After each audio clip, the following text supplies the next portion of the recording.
Hey everybody, how you doing? I hope you're having a good day. I'm having a good day. It's kind of rainy here in Georgia. I want to talk a little bit about covenant, about the relationship that exists between ourselves and God. And believe me, I'm a little out of my pay grade here. There's been a lot written over the years about the nature of covenant, and there's been a lot of controversy in the history of the church as to what covenant is and what it entails and what the parties are like within a covenant. So bear that in mind. But I do want to say a few things about it because I think it'll help us better understand the place of lament if I do. Now, I got to tell you, the word relationship ranks right up there with the word communication as two of my least favorite words in the English language. And that's in part because I don't like words that lack poetry. I don't like words that kind of plod along and drop like a anvil on the ground. I don't like words that only a bureaucrat could love: relationship, communication. But that's not the main reason. The main reason is they turn a set of complex, those words turn a set of complex actions into nouns. We don't engage in this thing called relationship, and we don't engage in communication. We relate. We communicate. Relating and communicating are complex, dynamic activities, and they're certainly not deserving of being turned into nouns. And that's triply true of the way that we and God relate to one another. God relates to us. He initiates that relating, and we respond to that way of relating. And he initiates the words, and we respond in kind. And so there's this dynamic interplay, this living dynamic interplay within covenant, within the relationship.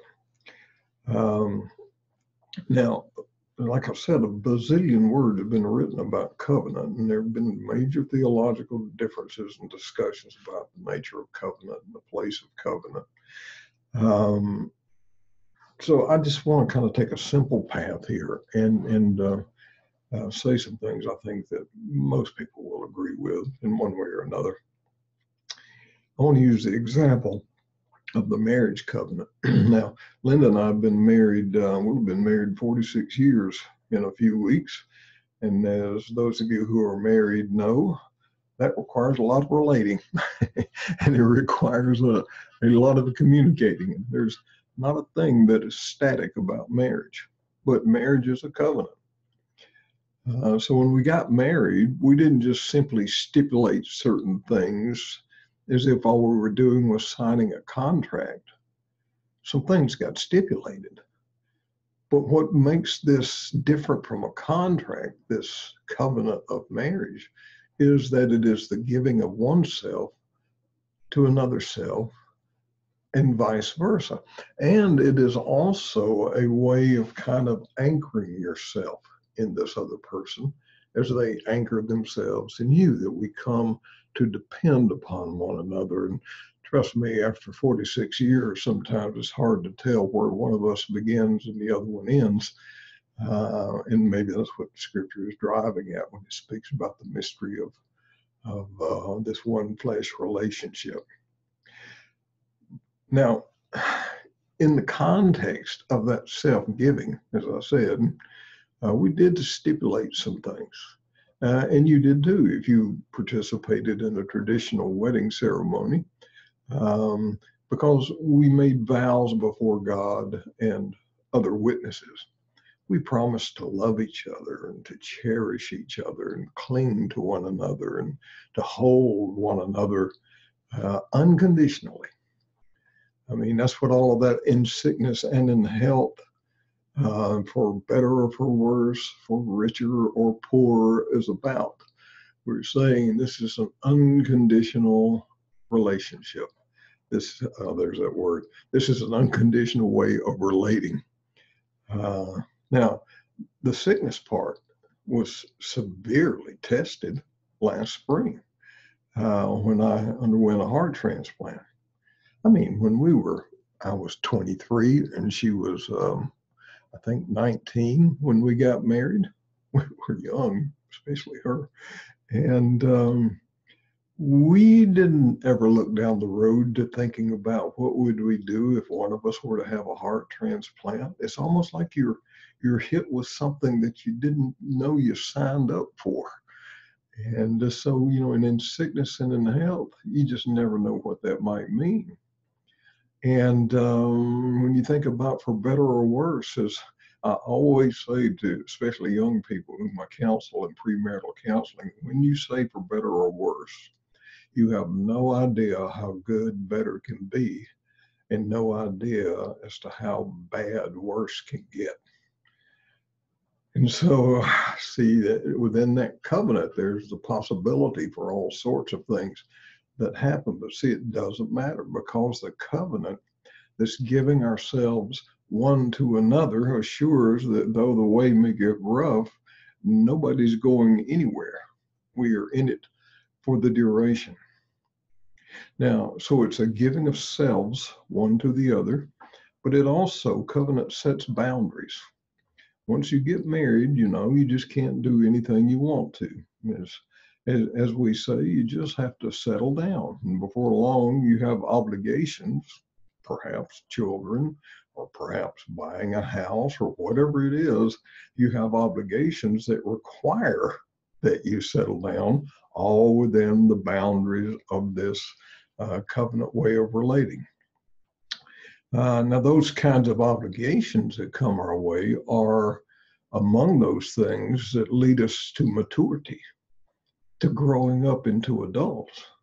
When you have children, and they're very young, as most of you know, it tests you, and you've got to grow up. You don't get to just kind of throw up your hands and leave the house, or you don't get to fall on the floor and pout, at least not when you're needed. You can do that later.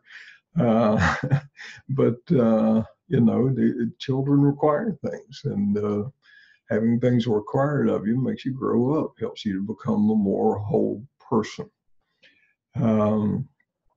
Now, covenant does set boundaries, but within those boundaries in a healthy marriage, there is abundant freedom. So because of those boundaries, because of this giving of self one to another, these freedoms within marriage don't threaten trust. Rather, they ensure trust. That we can trust one another, having given ourselves one to the other, and recognizing the boundaries of this particular covenant way of relating, that we are free to do certain things. And of course, that is buffered somewhat by individual temperament and insecurities and all of that.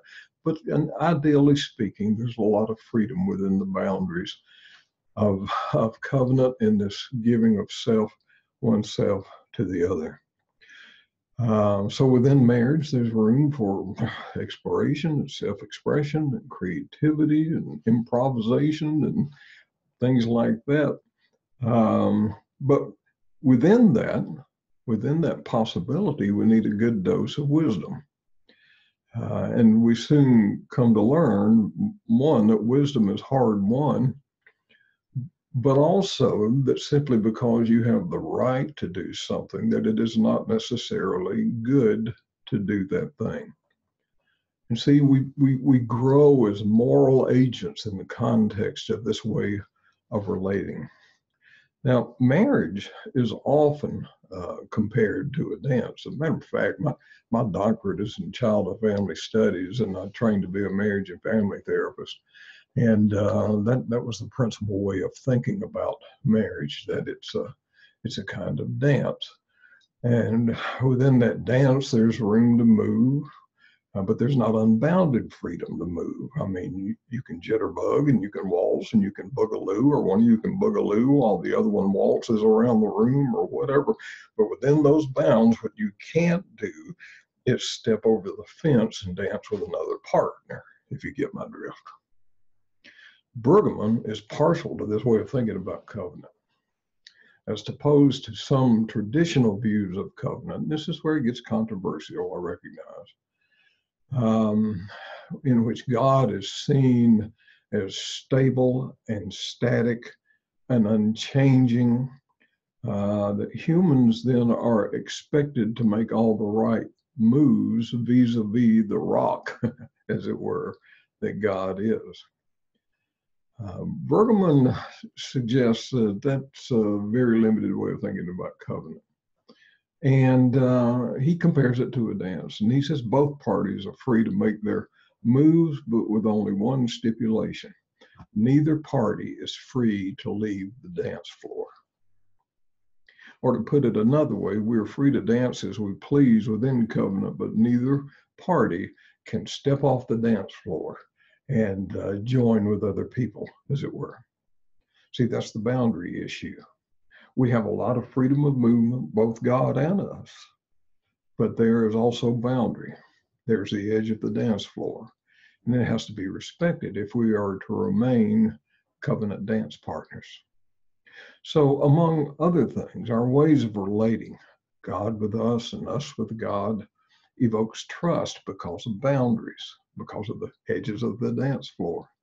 And it evokes wisdom as it pertains to actions that we take upon the dance floor, whatever steps we may choose.